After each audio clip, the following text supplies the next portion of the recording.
Hi every one. അപ്പം നമ്മൾ ഈ ഒരു വീഡിയോ എന്ന് പറയുന്നത് നമ്മളെ പുട്ടിൻബേയിലെ തേർഡ് ഡേയുടെ കണ്ടിന്യൂഷൻ ആട്ടോ. നമ്മൾ ഉച്ച വരെ ഉള്ളതായിരുന്നല്ലോ കഴിഞ്ഞ വീഡിയോ.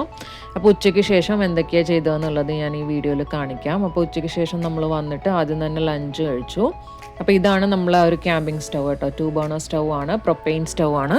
അത്യാവശ്യം നമ്മളെല്ലാ ആവശ്യങ്ങളും നടക്കുന്ന നല്ലൊരു സ്റ്റൗ ആട്ടോ. അപ്പോൾ ഈ ഒരു പ്രൊപ്പെയിൻ ടാങ്ക് തന്നെ നമുക്ക് മതിയായിരുന്നു. അതിൽ നിന്നിട്ട് ബാക്കി ഉണ്ടായിരുന്നു കേട്ടോ. അത് ഫിനിഷ് ആയിട്ടൊന്നുമില്ല. അങ്ങനെ നമ്മൾ ലഞ്ചൊക്കെ കഴിച്ച് കഴിഞ്ഞിട്ട് പിന്നെ നമ്മളൊരു ബോട്ട് റെൻറ്റ് ചെയ്തിട്ട് അങ്ങനെ ബോട്ടിങ്ങിന് വേണ്ടിയിട്ട് പോയി. അപ്പോൾ അതാ ഇവിടെ അവർ ജെറ്റ് സ്കീം കയാക്കൊക്കെ റെഡിയാക്കിയിട്ടിട്ടുണ്ട് ആവശ്യമുള്ളവർക്ക് വേണ്ടിയിട്ട്. അങ്ങനെ നമ്മൾ ബോട്ടിങ്ങിന് വേണ്ടിയിട്ട് പോയി. അപ്പോൾ 1 hour ആണ് കേട്ടോ എടുത്തത്. അപ്പോൾ അതും നല്ല ഫണ്ണ് തന്നെയായിരുന്നു ഓടിക്കാനൊക്കെ. പക്ഷേ ജെറ്റ് സ്കീൻ്റെ അത്രയും ആ ഒരു ഇൻട്രസ്റ്റിംഗ് ആയിട്ട് എനിക്ക് തോന്നിയില്ല. ആദ്യമൊക്കെ നല്ല രസമുണ്ടായിരുന്നു. പിന്നെ കുറച്ച് കഴിഞ്ഞപ്പോൾ പിന്നെ ചെറുതായിട്ടൊന്ന് ബോറടിക്കാനൊക്കെ തുടങ്ങി. അപ്പോൾ അങ്ങനെയൊക്കെ ആയിട്ട് നമ്മളെന്തായാലും 1 hour കംപ്ലീറ്റ് ചെയ്തിട്ട് അങ്ങനെ ആ ഒരു റൈഡ് കംപ്ലീറ്റ് ചെയ്തു. പിന്നെ അതൊക്കെ കഴിഞ്ഞ് പിന്നെ കുറച്ച് നേരം ക്യാമ്പ് സൈറ്റിലൊക്കെ പോയിട്ട് പിന്നെ നമ്മൾ ഈവനിങ് ആയപ്പോൾ ഡിന്നറൊക്കെ കഴിച്ചിട്ട് പിന്നെ പതിവ് പോലെ തന്നെ സൺസെറ്റ് കാണാൻ വേണ്ടിയിട്ട് വന്നു. അപ്പോൾ അത്രയൊക്കെ അന്നത്തെ ആ ഒരു ദിവസം ഉണ്ടായിട്ടുള്ളൂ. ഇതെന്ന് പറയുന്നത് നമ്മൾ അന്ന് വെക്കേറ്റ് ചെയ്യുന്ന അന്ന് രാവിലത്തെ മോർണിംഗ് ആട്ടോ. ഭയങ്കര രസമുള്ളൊരു മോർണിംഗ് ആയിരുന്നു. അന്ന് നല്ല കാറ്റും ഒരു ചെറിയ തണുപ്പൊക്കെ ആയിട്ട് അങ്ങനെ വെയിലും ഒന്നും ഇല്ലാണ്ട് നല്ല രസമായിരുന്നു. ആ ഡോക്കിൽ ഫുള്ള് വെള്ളം കയറി കിടക്കുമായിരുന്നു. കാറ്റുള്ളതുകൊണ്ട് തന്നെ വെള്ളം നല്ലപോലെ അടിച്ച് കയറുന്നുണ്ടായിരുന്നു.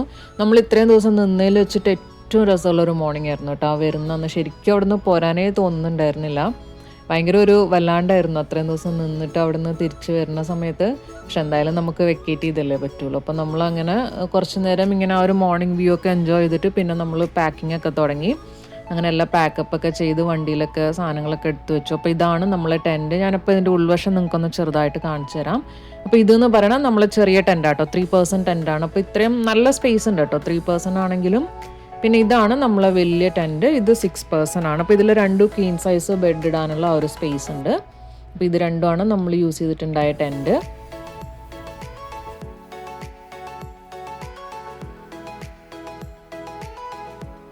അങ്ങനെ നമ്മൾ പാക്കിംഗ് ഒക്കെ കഴിഞ്ഞ് ഒരു 11 o'clock ആയപ്പോഴേക്ക് ഫെറിൻ്റെ ആ ഒരു സ്ഥലത്തേക്ക് എത്തിയിട്ടുണ്ടായി. അപ്പോഴത്തേക്ക് തന്നെ നല്ല ക്യൂ ആയിട്ടുണ്ടായി കേട്ടോ. പക്ഷെ നമുക്ക് പെട്ടെന്ന് തന്നെ കയറാൻ പറ്റും. ഒരുപാട് നേരം വെയിറ്റ് ചെയ്യേണ്ടി വന്നില്ല. എന്നാലും എനിക്കൊന്നൊരു 1/2 hour ഒക്കെ നമ്മൾ വെയിറ്റ് ചെയ്യേണ്ടി വന്നിട്ടുണ്ട്. അങ്ങനെ നമ്മൾ ഫെറിയിൽ കയറി ലാസ്റ്റ്. അങ്ങനെ നമ്മൾ തിരിച്ചു പോവാണ്. അപ്പോൾ ശരിക്കും നമുക്ക് ഇവിടുന്ന് ഒരു 4 hour ആണ്. അപ്പോൾ ഈവനിങ്ങോട് കൂടി നമ്മൾ എത്തേണ്ടതാണ്. പക്ഷെ നമ്മൾ വണ്ടി ചെറുതായിട്ടൊന്ന് പണി പറ്റിച്ചു. ശരിയൊരു ഫ്ലാറ്റ് ടയർ ഉണ്ടായി. അപ്പോൾ അങ്ങനെ അത് മാറ്റാൻ വേണ്ടിയിട്ട് കുറേ ടൈം പോയി. അങ്ങനെയൊക്കെ ആയിട്ട് പിന്നെ നമ്മൾ ലാസ്റ്റ് എത്തിയപ്പോൾ രാത്രി 11 മണി ആയിട്ടുണ്ട് കേട്ടോ. അങ്ങനെയാണ് വീട്ടിലെത്തിയത്. അപ്പോൾ ഇത്രയൊക്കെ ഉള്ളൂ നമ്മൾ ഈ ഒരു 3 ദിവസത്തെ ചെറിയ ട്രിപ്പ്. അപ്പോൾ എല്ലാവരും എന്തായാലും ഈ വീഡിയോസ് എല്ലാം തന്നെ ഒന്ന് കണ്ടു നോക്കുക. അതോടൊപ്പം തന്നെ നമ്മളെ ചാനൽ ഇതുവരെ സബ്സ്ക്രൈബ് ചെയ്യാത്തവരുണ്ടെങ്കിൽ ഒന്ന് സബ്സ്ക്രൈബ് ചെയ്യും കൂടി ചെയ്യണേ.